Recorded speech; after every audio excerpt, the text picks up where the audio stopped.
Papakawalan natin to guys para dumami pa at lumaki pa siya guys. Tara na, pakawalan natin. Guys.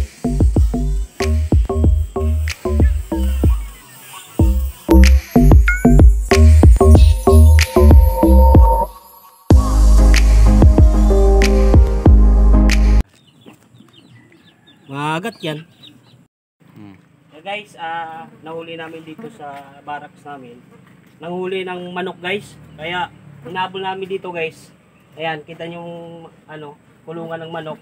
Naubos yung manok dito guys. Kaya ito yung kumakain guys. Ano tawag sa inyo dito guys?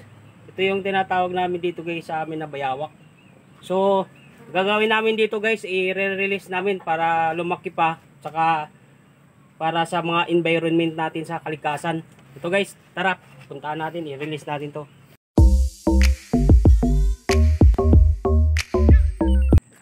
Ayan guys, papakawalan na natin dito guys, dito sa damuhan tong bayawak. Para lumaki pa siya at marami pang mga insekto na makain at tulong din to sa ating environment.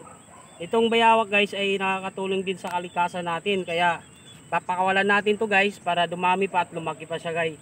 Para dumabi din yung mga lahi niya guys. Kaya tara na, pakawalan natin.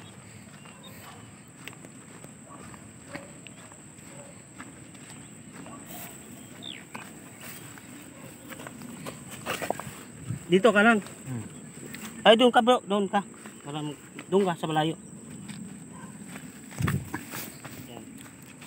So guys, papakawalan na natin to, i-release na natin tong bayawak para makakuha na siya ng makapunta na siya sa tirahan niya at para makalumaki din tong bayawak na to guys dahil medyo bata pa tong bayawak guys. So i-release na natin to. Release na natin. So yan na guys. So yan na guys. Ayun na guys, doon na sa ilalim. Na-video no? Pagtalon. So, yan nga guys, na-release na namin yung tinatawag na bayawak. Kung anong tawag sa inyo guys, nung ganong nilalang sa amin kasi tawag sa amin guys ay bayawak.